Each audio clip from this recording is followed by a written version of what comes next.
So I'm running in the airport, running.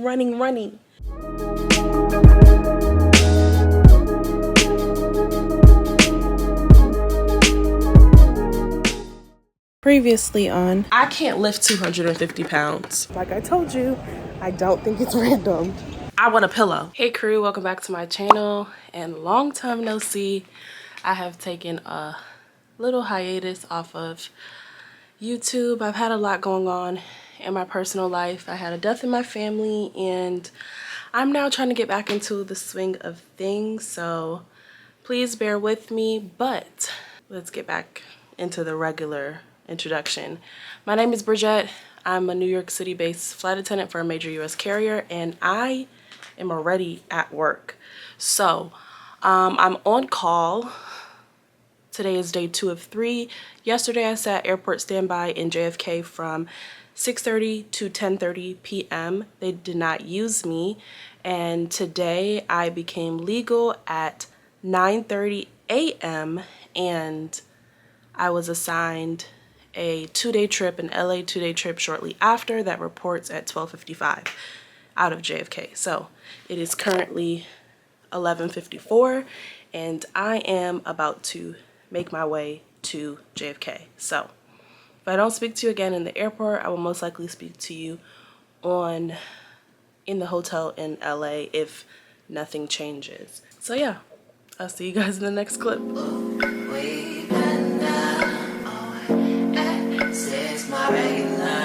talking.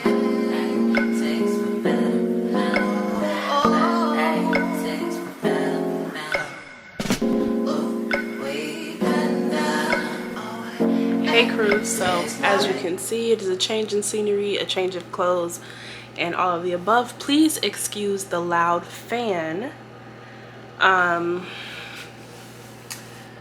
came into this room and it was 75 degrees, and I have it set on 65 and it's up at 76 right now. So I'm really hoping that I don't have to change rooms because I've already unpacked, done my slasher check, put my sheets in pillowcase on and everything like that.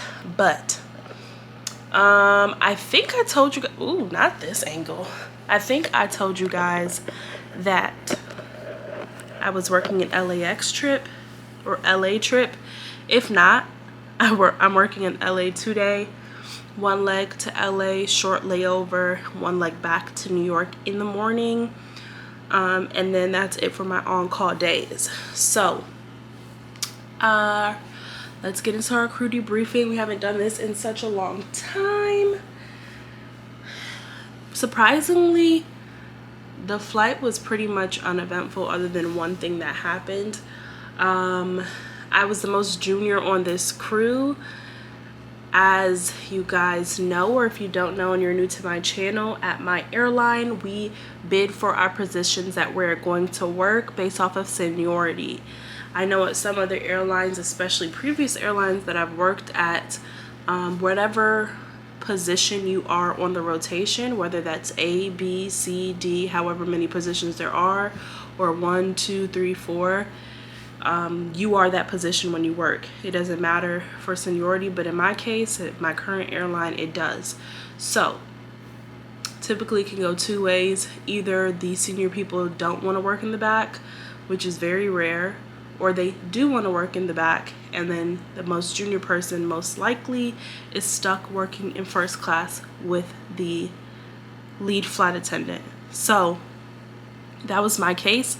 I generally don't like working in first class. I like working in main cabin, but today actually wasn't bad. I honestly did not mind it. The passengers were really nice in first class. No problems at all. The only strange thing that happened was while the pilots were taking a break, a passenger was motioning me, and I'm doing what my responsibilities were at the moment, and I'm seeing something on the floor in the aisle, but I can't really figure out what it is because it's so far away and the cabin is a bit dim. So I look at it, but I don't pay any mind of it. And then that passenger is motioning to me. So I'm telling them, one moment, because I can't move from where I am. And the passenger like starts speaking. They're like, someone's pants are on the ground. I had to have her repeat it twice because I thought maybe I had heard the wrong thing. Sure enough, one of the passengers took off his pants and they were on the ground. So there's that. Supposedly he had pajama pants on, but I never saw him get up. So I don't know. I don't even know how that worked out. If he changed his clothes at his seat, I don't know. I don't want to really think too much into it, but it was just very strange. It was strange to me. It was strange to the other passengers. It was strange to everyone. Other than that, it was a very uneventful flight. We want to keep this same energy for tomorrow. And in present day, because I don't know when this vlog is going to come out, if this vlog will come out at that, the hurricane is going on. So my thoughts and prayers are out to any of you crew members who live in Florida and are affected by Hurricane, was it Ian or Ian? I'm bad with names.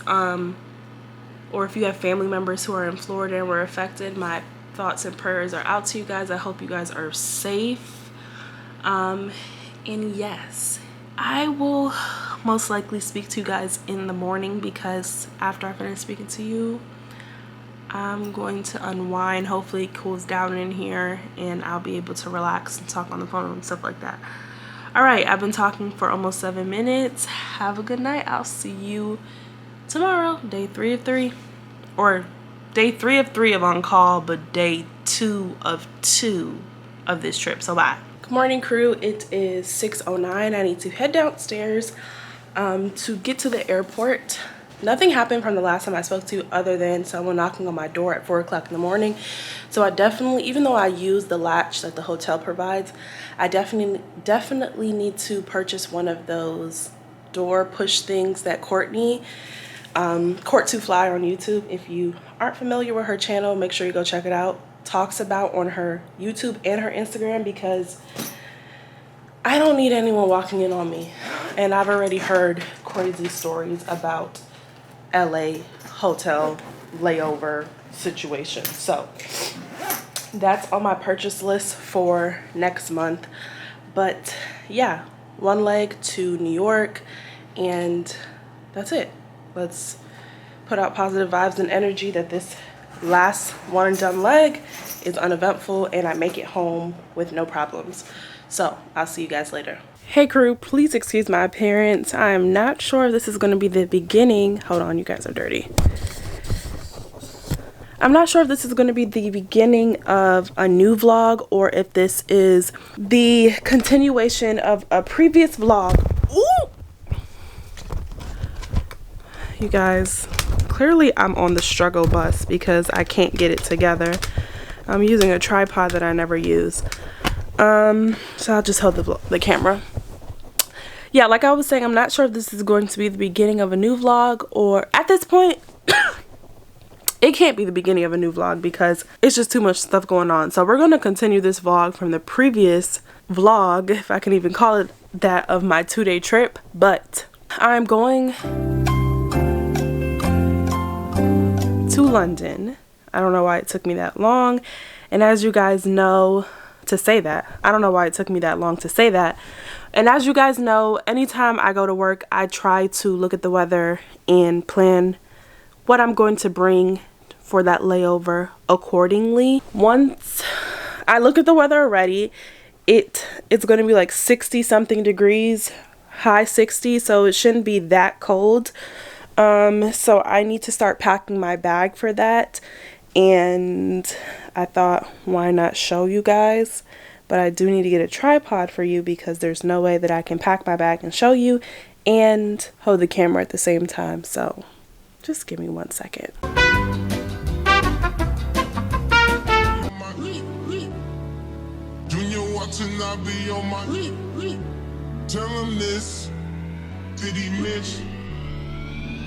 So pretty much, I have been working really hard on not overpacking my bag and trying to adopt the minimalist vibes, because I can tend to overpack because I feel like I need options upon options upon options, especially if I have plans on that layover. But when I do that, it makes my bag really heavy, and I travel with 3 bags because I like to meal prep, so I can't have 3 heavy bags. So you guys know I use my packing cubes, one for my layover attire, one for my uniforms and my pajamas, and then one for my undergarments and stuff like that. I bring my shoes in the shoe bag. What was not shown was my shower shoes. And then a new thing for me is packing travel size toiletries.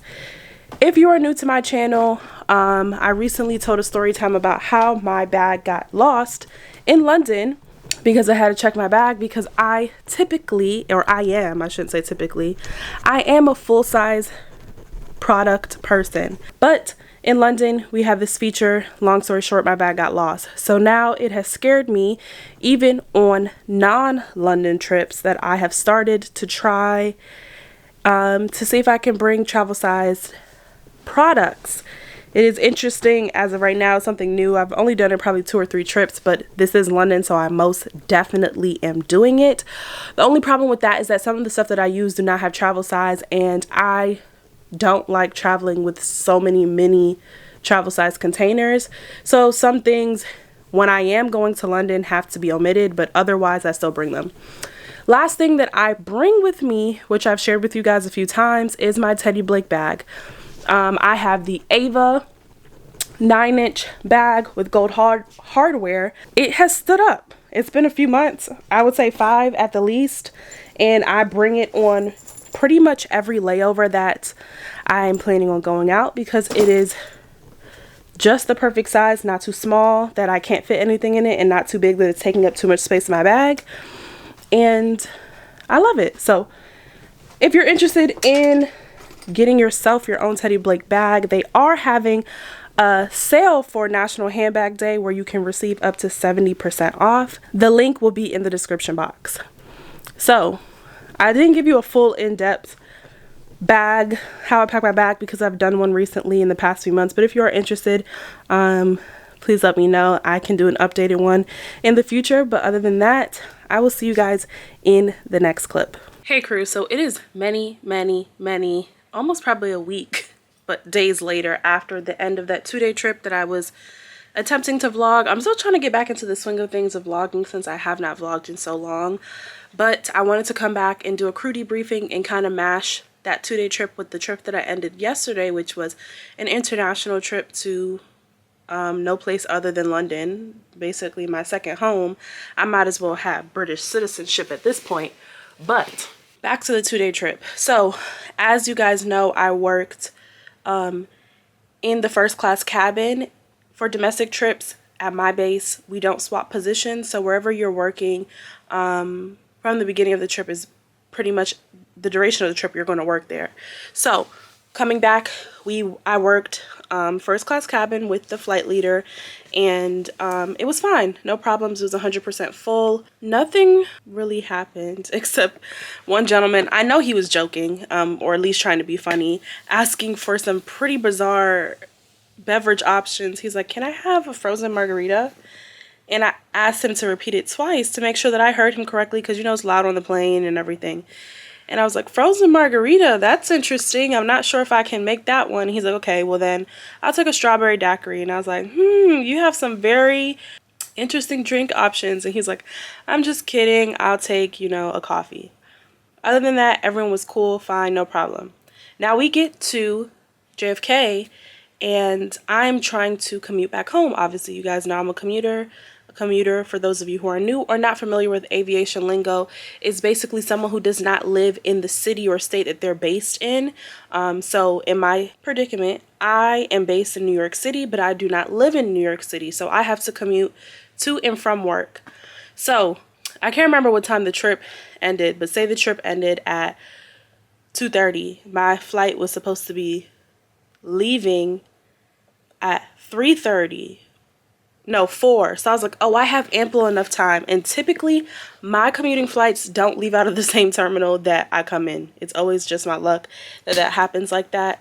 So I was like, you know, I have enough time. It's a wide body aircraft. I know it will take a little bit of time for everyone to deplane, and we had wheelchairs and stuff like that. I'll walk over to go take the jitney shuttle. I'll have no problem. I'll probably sit down for 30 minutes. Well, none of that happened. We arrived on time. We had no problem getting to our gate. We get to our gate and they're having problem with the jet bridge. So we see them inching the jet bridge, then it stops for a few minutes. And they inch the jet bridge, then it stops for a few minutes. This whole process took about 45 minutes for the jet bridge to be connected.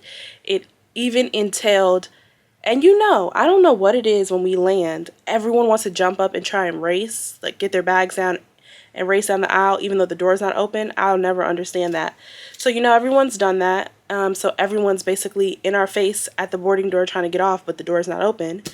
Everyone had to sit back down because we had to move the plane 15 feet in order to be able to connect the jet bridge. So that whole process took 45 minutes, which then cut into my time of getting to the second terminal. Well, that ended in me running through Terminal 4, running down the stairs to get on the shuttle, getting to Terminal 2, running up the stairs. Of course, I'm not at a closed gate. I'm on the opposite side. Luckily, Terminal 2 is not that big. Running to the gate, and I was the second to last person aboard. When I got to the gate, I was breathing so hard. The gate agent felt so bad for me. He was like, "Hi, you made it. Where'd you come from? I have a water bottle just for you." And I'm like, "Thank you so much, but I have a water with me." So that was that story. Now, like I just said, I just came back from London yesterday. I did not vlog it because I'm kind of feeling like, because I go there so often, what is there really for me to show you guys unless I do something new? And I feel like it's repetitive, sorry. So it's like, why continue to vlog it? But this time, shout out to Rafi. I actually worked with someone who is a subscriber. It was really nice working with you. Was different. So they're doing construction on the M4. Don't quote me if I'm calling the highway, beltway, whatever it's called, expressway, the wrong number. So like part of it is cut off, so they have to take a different route. Cool, fine. That's been happening the past few times I've been there. Now, apparently a very bad accident happened that cut off the entrance to the airport. So we had to go to another terminal and ride a train over. And when I say it was pure madness, I have never seen that type of madness. I took a few clips for you guys, so I will insert that.